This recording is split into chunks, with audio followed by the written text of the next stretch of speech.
All right, y'all. This is just to finish up on a video I just did talking about self-love and how a lot of things start, as a child, and how the enemy started attacking us as a child and shaping our beliefs about ourselves and who we are. But I wanna challenge you today, okay? If you're watching this right now, and if you got some issues that happened in your childhood, you got a hang up on your parents. Maybe your mom, wasn't there, or your father wasn't there, or maybe you was adopted, or maybe they gave you away, or maybe you just grew up in a single family home and you felt like you lacked not having that masculine figure in the household. I want you to do this. I want you to thank God that you got here. Okay, the reason why I'm saying that is because I was watching this video about Miles Monroe, one of his sermons, and I think he said it's 500 million in the seed of a man that comes to the woman's egg, and only one of those seeds make it to the egg. And I'm like, wow, out of 500 million people, only one seed made it to the egg. You here on purpose. You got to know, out of 500 million, y'all know how big that number is? Do y'all know how big that number is? You got to know that you here on purpose. So just thank your parents that they got you here. Say, hey, I'm here now. Lord, what's my purpose? All right. The word tells us in Proverbs, it says, though my father and mother forsake me, the Lord will receive me. So like I said, if you got any hang-ups on, any childhood trauma, anything that happened, I want to challenge you to just give it to God. Surrender, give it to God, because that's the enemy trying to hold you and keep you stuck and keep you in that moment. Because I can only imagine how I can feel if your mom ain't never loved you. I can imagine how that feel, because a mother's love is supposed to be the most dearest thing, to get your mother's love, okay? I can not even imagine. I know how it is to grow up in a household when your father not around. All right. I mean, in my case, unfortunately, my father was taken away, when I was 2 years old. But I grew up in a single mom home. You see what I'm saying? And some of y'all that's watching this may have grew up in a single mom home.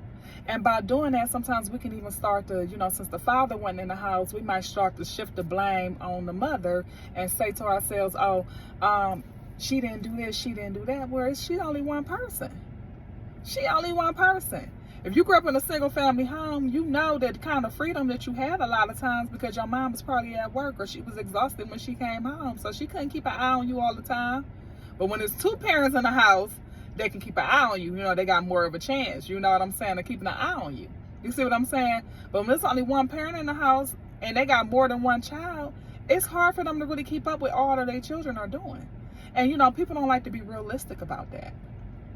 And like I said, I'm not saying it's the father's fault all the time because he's not in the house, because it can be the mom that pushed him away, or vice versa. We're not even going into the details on why the father wasn't in the home. But a lack of fathers in the home has caused a lot of people to lack self-love. I know a lot of times growing up, you'll hear with females, with her not having her dad in the house, how she gonna go on the streets and she gonna seek love from other people and this and that. So for my case, on the other hand, it always kind of made me a little bit more shielded and more tougher growing up, because I was like, you know what? I just felt like I had to look over my shoulder all the time. I felt like I had to be as logical as I knew how to be by not having a father. So I tried to treat myself and raise myself how I felt like my father would have looked out for me. You know what I'm saying? Did it always work? No, it didn't work all the time. But look at how many men, it ain't even just the women. Look how many men that lacked fatherly love and went out into the streets and got into different gangs only so they can be accepted, only because they was looking for that fatherly masculine love, because they didn't know what a man looked like. And the closest thing to a man is the oldest brother on the streets, the dude that lived down the street, his big brother. But the dude that lived down the street, his big brother, that he calling his big brother, he misled because he ain't got his father. So it's the blind leading the blind. Nobody had their masculine figure in the house. Nobody had their dad in the house. Nobody was able to teach them how to be a man, or even teach a woman how to be a daughter. How to be a daughter. And what I mean in that is how to be submissive. And it's nothing wrong with being submissive. How to be submissive to a man.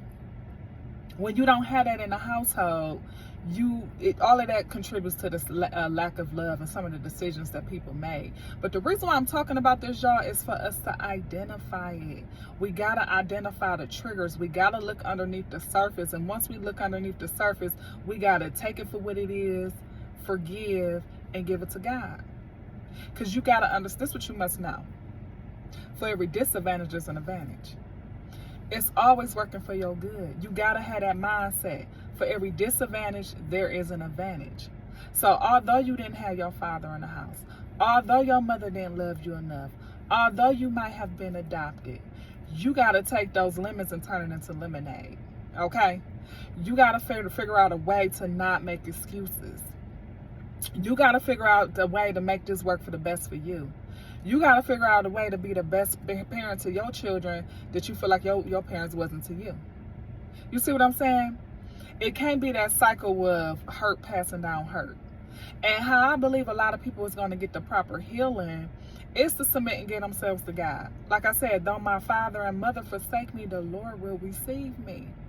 Let the Lord be the head of your life. Let him be your masculine figure, as Coach Latoya O'Keefe say. Let him be your masculine figure in your life. You see what I'm saying? Because if you don't know who you are, you're going to go and look for outside validation, okay? And even to the people that's watching this, maybe you did have both parents in the house. But maybe it was a toxic environment. Maybe it was abuse. Maybe it was name calling. Maybe it was them in the house, but they didn't love each other for real. And you know, that trigger off on the kids too. That's why, and this will be another video because I don't want it to be too long, but this is why I feel like we should not move ahead of God when making decisions with our partners. You know, if you single right now, embrace your singleness. I want to say that right now. Don't feel like you got to rush and do anything, okay? Because what you don't want to do is you don't want to go ahead of God. You don't want to make any decisions outside of the alignment with God. Because sometimes we can be procreating with people who God ain't called us to procreate with. Some people, just because somebody is human walking around here don't mean God, and they look good, don't mean God called you to procreate with them. We got to understand that. You know, so that's a whole nother conversation right there. You know, that's a whole nother conversation. But that's why you don't want to go ahead of God. But like I said, you know, if the children here now, we all did some things. I'm not going to say the kids are a mistake because they're here on purpose. God allowed them to get here. But I'm saying it's a lot of things beyond the surface why, you know, God instructs us to live a biblical principle life. It's reasons to that. And if you go start and read some of the Bibles and stuff, you'll kind of understand that. It's reasons why he tell us not to procreate or, you know, step out of marriage or, you know, man and woman. It's a reason why he's saying all of that. The devil just have people out here just feeling like, oh, you just do as you feel. And, hey, I'm self-righteous, this, and that. And that's not. And we all been there. I've been there too. Okay. But the closer you draw to God, the more he'll start to reveal things to you, and you'll be like, wow, that's why, God. That's why. You know, so I don't want to go on no tangent, but I did wanted to kind of share that a little bit. But yeah, some of y'all needed y'all father. Y'all needed y'all father in the household. He wasn't there, and it helped shape a lot of the decisions you made throughout your life. And like I said, even the young men, you know, they looking for a father. They click up with other gangs in the streets. Those dudes, they ain't got their father. It's the blind leading the blind. And, you know, just all lead to one big chaos on people feeling like, basically, hey, it was one guy I talked to before. I don't know, it might have been my ex. I'm trying to think. I'm trying to think. What did he say? He said they have made masculinity with violence. Like basically they have made masculinity feel like violence is masculinity. He said it in some way like that. And not to say a man isn't supposed to be a man and to hold his own and you know, provide and protect his family, because I know men got a different nature than women. But when it comes to like the violence, the unnecessarily violence and stuff, you know, that's how, you know, the society has kind of shaped it for us to believe that violence is masculinity. You know what I mean? So anyways, y'all, I'm gonna stop right there. I just wanted to share that with y'all. Hopefully this just kind of give us something to think about and kind of, you know, heal us and help us look forward in life and draw near to God, and understanding that every disadvantage is an advantage, and, you know, seeing what's the advantage in this and how can we, you know, turn these limits into lemonade, okay? So anyways, y'all, I hope y'all are having a great and amazing day, y'all, and I will see y'all in the next video. Okay.